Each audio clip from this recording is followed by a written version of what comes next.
Hello and welcome to today's lessons. Lesson number 3, we're going to look at the accounting equation. Having defined the term accounting and what accounting is all about, and having looked at the uses of accounting equation, it is now a good time to look at our third topic of the accounting equation. As usual, you're with me, Goodson Charlie. Welcome on board. So the accounting equation is the foundation of every business. So we're basically looking at understanding how the businesses balance their books, as we're going to look at in due course. So what is the accounting equation? What is the accounting equation? That's what we are interested in. If you have suggestions, you can keep them coming in the comment sections. But I'll proceed. So the accounting equation is the most basic rule in accounting because it shows everything that a business owns. It shows that everything that a business owns came from somewhere. So it's either from the debts or from the owners. So we try to balance these two sides. So it states that the assets of a company are equal to its liabilities and plus owner's equity or owner's capital. So on one side you have assets. On the other side you can have either liabilities or owner's equity or both of them added. If you like changing subjects for the formula, you can work and vice versa there. If you want to find owner's equity, it will be assets minus liabilities. So that's the basic accounting equation, just summarizing the same. So we're saying assets are economic resources that are owned by a business. So these ones come from the financial obligations or debts of a business added with owner's claims on the assets of a business, as we're going to look in the details later on. Let us now look at the breakdown of the equation, starting with assets. So we're saying assets are what a business owns. These are all the resources that a business owns.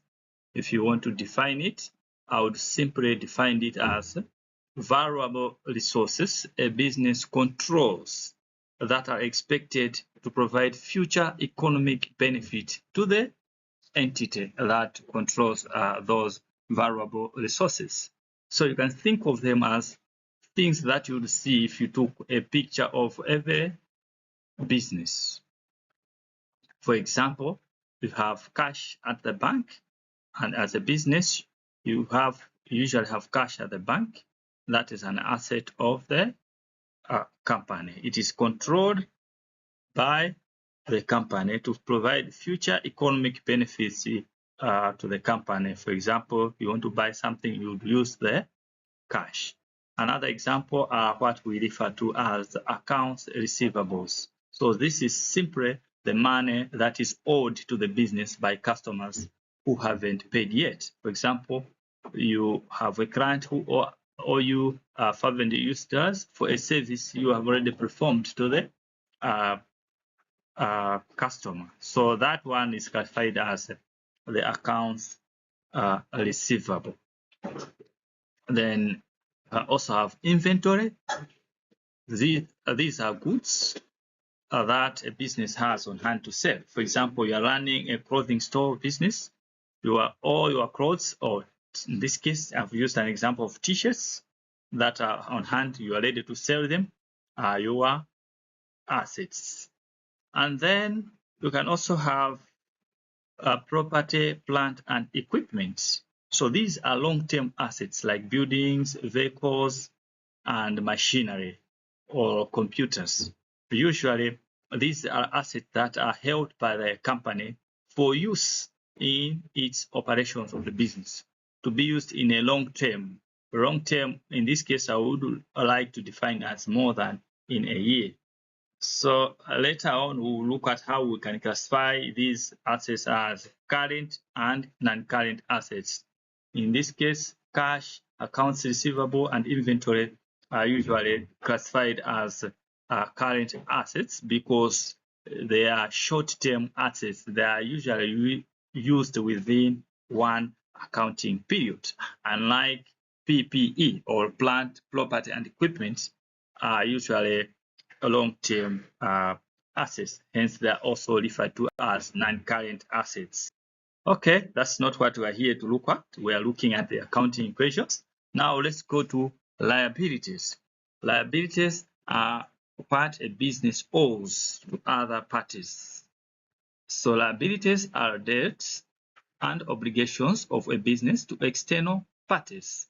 They are claims against the assets. Whatever you own, you may have something that has come due to your obligation to other parties. For example, you can have accounts payables because sometimes you have money, the business that owes suppliers for purchases made on credit. For example, you acquire printing services from a printer company and you owe them $200 for the flyers that have delivered, but you have not paid them yet. So that is a liability, which is referred to as an account payable. Loans payable, self-explanatory, money borrowed from bank or other lenders. It's also a liability. You can have wages payables, where you have your workers work for you and then you promise to pay them later. At the point at which you have promised them, it is a liability to you. Moving on, now let's look at the owner's equity or capital. So this is what belongs to the owners. It's what belongs to the owner. So owner's equity can be simply defined as the owner's stake in a business. It is the residual claim on the assets of all liabilities are paid off. And it is the business net worth. If you have shares in the business, that is owner's equity, or if you have invested money or other economic resources in the business, that is what is referred to as owner's equity.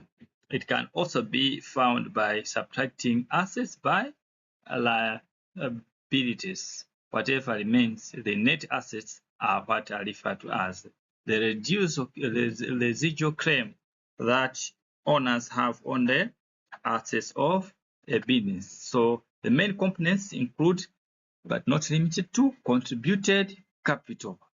So as I've earlier indicated, this is the initial investment that you make as an owner in a business. And then also have retained earnings. These are the accumulated profits the business has kept over time instead of paying out as dividends. If you're running a business, you have made profits, you have two options. It's either take it out of the business and enjoy it somewhere, or pay the owners, that is now a dividend. Or you can decide to reinvest the same profits in the business. Now, that's what we call retained earnings. This now will increase the owner's equity or the capital. Now, if we are to look at the expanded version of the equation, we will look at now more detail on the components that affect equity, specifically revenue, expenses, and dividends or owners withdrawals. So the equation would look like this. Liabilities, assets equal to liabilities plus contributed capital plus revenue minus expenses and dividends. So from the equation, you can tell that an increase in revenue, it increases equity. So revenue is simply the money that you have earned from your sales or the services that you provide to your customers. And then you have expenses. These are costs that you incur to generate revenue, such as rent, salaries, or other utility bills like water and electricity, that one also decreases equity, just like dividends do or the withdrawals. So this is the money that you distribute to the owners. That also decreases equity. Now that we have looked at all the components of the equation, let's try to look at a simple example and how it affects the equation. Let's say you start a new business with 10,000 US dollars from your own cash. So the initial state of the equation is that we have zero, we have no assets, we have no liabilities, and equity. Now that we have invested 10,000 in our business, our cash asset will increase by 10,000, and owner's equity will also increase by 10,000. Therefore, the equation will be equal to 10,000 is equal to 0 of liabilities and 10,000 of equity. So the result is that the equation still stays balanced. Sorry if I'm too fast. I'm looking at time because I have limited time to record each video, maximum of 15 minutes. Okay, now let's look at another transaction. Let's say we are getting now a loan from the bank. So the business takes us a loan of 5,000 US dollars to buy new equipment.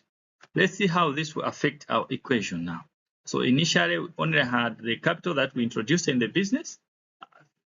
So assets, 10,000, 0 liabilities, and equity.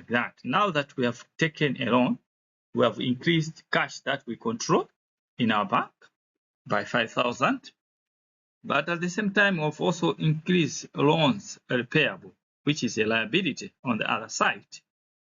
So our equation now will be assets, which is 15,000, will be equal to liabilities, which is 5,000, plus equity, which is still 10,000. So the equation still remains balanced. We can give more and more equations, but don't worry, we are going to look at more examples when we'll be looking at the double entry accounting in our next lesson. Now that we have looked at what the accounting equation is all about, why do we think it is important to have the accounting equation or to have that accounting equation in balance? So the accounting equation is vital for several reasons, one of which is that it forms the basis for double entry accounting. So double entry accounting says that every transaction affects two accounts in a way that keeps the equation balanced.